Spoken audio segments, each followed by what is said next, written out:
এখানে ইলিশ মাছের 3টা টুকরো আমি কেটে ধুয়ে হলুদ লবণ মরিচ দিয়ে মেখে নিয়েছি। এগুলো দিয়ে এখন আমি ভেজে কচু দিয়ে রান্না করব। কড়াইয়ে তেল দিয়ে অর্ধেক মাছগুলো ছেড়ে দিলাম, দিয়ে আগে একটু ভেজে নিব।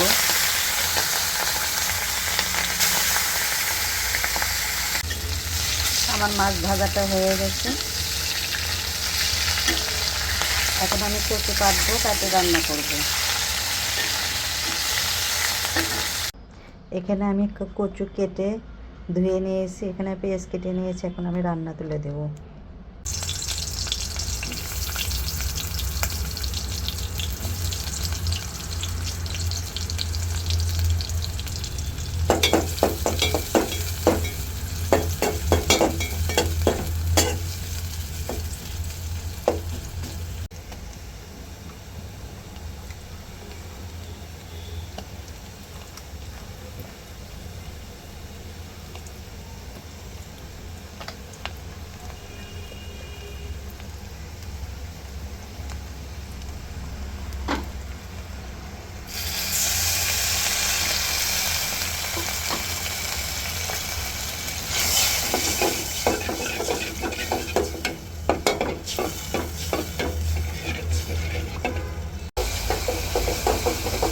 আমার মশলার তেল বের হয়ে গেছে। এখন আমি এর ভিতরে কচুগুলো দিয়ে দিব।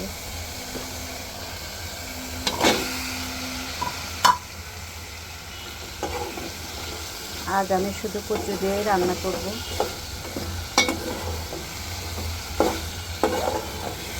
এখন কচুগুলো ভালোভাবে কষে নিয়ে তারপর আমি পানি দেব। এদিকে আর এক গ্যাসে অল্পটুকু দুধ দিয়েছি, সামান্য একটু সেমাই রান্না করবে এই জন্য।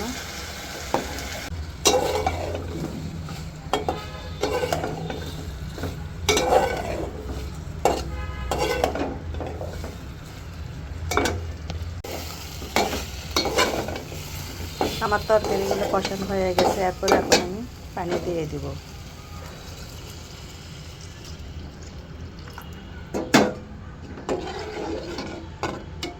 বলক হয়ে গেলে তারপরে আমি মাছ দেব। আমি একটা গ্যাসে ভাত উঠিয়ে দিয়েছি। এখন এই তরকারি আমার হয়ে আসছে, আর ভিতরে এখন মাছগুলো আমি দিয়ে দিব। দিয়ে একটা বলক তুললেই হয়ে যাবে।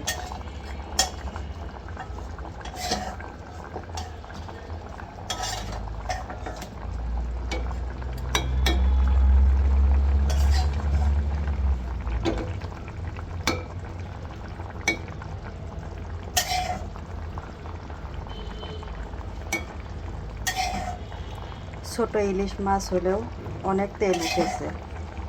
ভাজার সময় আমি অল্পটুকু তেল দিয়েছিলাম।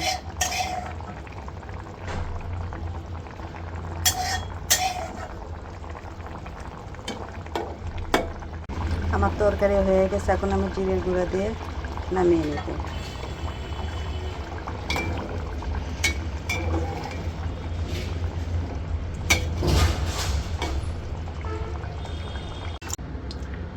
আমার ছেলে কচুর তরকারি খাবে না, এর জন্য ওর জন্য আবার 2টা মাছ আলাদা করে ভেজে ভুনা করে দেব।